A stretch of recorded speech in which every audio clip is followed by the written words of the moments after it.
കോൺഗ്രസ് ഇന്നലെ ഔദ്യോഗികമായി ആവശ്യപ്പെട്ടല്ലോ, പ്രതിപക്ഷ നേതാവും PCC പ്രസിഡന്റിന്റെയും ഡിമാൻഡ് തീർത്തും ന്യായമായ ഡിമാൻഡാണ് പറഞ്ഞിരിക്കുന്നത്. കാരണം ഏറ്റവും ഗൗരവതരമായിട്ടുള്ള വിഷയമാണ് SFIO അന്വേഷണത്തിൽ മുഖ്യമന്ത്രിയുടെ മകൾ പണം കൈപ്പറ്റി പ്രതിഫലം ഒന്നും നൽകാതെ പണം പറ്റി, അതായത് സേവനം ഒന്നും നൽകാതെ പണം പറ്റി എന്നുള്ളതാണ് കണ്ടെത്തൽ, ഏറ്റവും ഗൗരവതരമായിട്ടുള്ള കണ്ടെത്തൽ.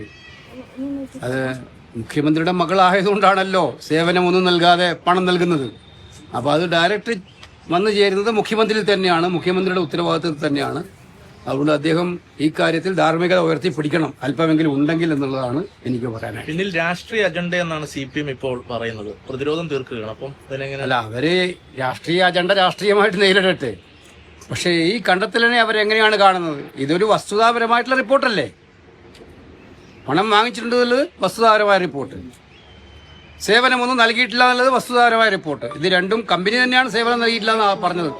പണം കൊടുത്ത കമ്പനി തന്നെയാണ് സേവനമൊന്നും നൽകിയിട്ടില്ല എന്ന് പറഞ്ഞത്. അതിനെങ്ങനെ അവർക്ക് കൺഫ്രണ്ട് ചെയ്യാൻ പറ്റുന്നത്? അവർ രാഷ്ട്രീയം എന്ന് പറഞ്ഞ് പോരാടട്ടെ. പക്ഷേ ഇത് വായിക്കുന്ന ജനങ്ങളും നാട്ടിലെ ആളുകൾക്കും മനസ്സിലാക്കാൻ എളുപ്പമുള്ള കാര്യമാണ്. ഈ കാര്യത്തിൽ നടന്നത് ഗുരുതരമായിട്ടുള്ള അഴിമതിയാണ്. നമ്മുടെ തീരദേശത്തെ കരിമണലിലടക്കം കൊണ്ടുപോകുന്നൊരു കമ്പനി എത്ര കോടിയുടെ വെട്ടിപ്പാണ് നടത്തിയിരിക്കുന്നത്. അത് ഈ വെട്ടിപ്പ് നടത്താൻ സൗകര്യം ചെയ്തു കൊടുത്തത് ഗവൺമെന്റ് ആണെന്നുള്ളതല്ല അതിന്റെ അർത്ഥം. അല്ലെങ്കിൽ എന്തിനാണ് അവർ സേവനമൊന്നുമില്ലാതെ കിക്ക് ബാക്ക് കൊടുക്കുന്നത്? അപ്പൊ ഏറ്റവും വലിയ അഴിമതിയാണിത്. ഈ പണത്തിന്റെ മാത്രം തുകയിൽ പരിമിതപ്പെടുത്തുന്ന അഴിമതിയല്ല ഇത്. മുഖ്യമന്ത്രി രാജി ആവശ്യപ്പെട്ടിട്ടുണ്ട് മുഖ്യമന്ത്രി. അത് പ്രതിപക്ഷത്തിന്റെ ഉളുപ്പില്ലാത്ത സമീപനമാണെന്നാണ് ഇപ്പൊ MV ഗോവിന്ദൻ പ്രതികരിച്ചിരിക്കുന്നത്. ഗോവിന്ദൻ മാഷിനെ പറ്റി ഞാൻ എന്ത് പറയാം? അദ്ദേഹത്തിന് അങ്ങനെ പ്രതികരിച്ചില്ലെങ്കിൽ അദ്ദേഹത്തിന് പാർട്ടി സെക്രട്ടറി ആയിട്ട് തുടരാൻ പറ്റുമോ? അതെനിക്ക് മനസ്സിലാക്കാൻ പറ്റുമല്ലോ. അദ്ദേഹത്തിന് അങ്ങനെ പ്രതികരിക്കാൻ പറ്റുമോ?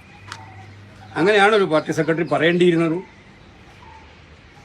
ഈ മുഖ്യമന്ത്രി ഡൽഹിയിൽ കേന്ദ്ര ധനമന്ത്രിയുമായി കൂടിക്കാഴ്ച നടത്തിയത് നേരത്തെ തന്നെ കോൺഗ്രസിൽ ദുരൂഹത ആരോപിച്ചിരുന്നു. ഇതുമായി ബന്ധപ്പെട്ടാണെന്ന് സംശയിക്കുന്നുണ്ടോ? അല്ല, അന്ന് എന്നോട് ചോദിച്ചു, അനൗപചാരികമായ കൂടിക്കാഴ്ച എന്ന് പറയുന്നൊരു പുതിയ ഡെഫിനിഷൻ മുഖ്യമന്ത്രിയും കേന്ദ്ര ധനകാര്യമന്ത്രിയും കൂടിക്കാണുന്നതിന് കൊടുത്തപ്പോൾ തന്നെ എന്തിനായിരുന്നു അത്? അങ്ങനെ അനൗപചാരിക കൂടിക്കാഴ്ച മുഖ്യമന്ത്രിയും ധനകാര്യമന്ത്രിയും കൂടിക്കാഴ്ച നടത്തിയെന്ന് പറഞ്ഞാൽ എന്താ തെറ്റുള്ളത്?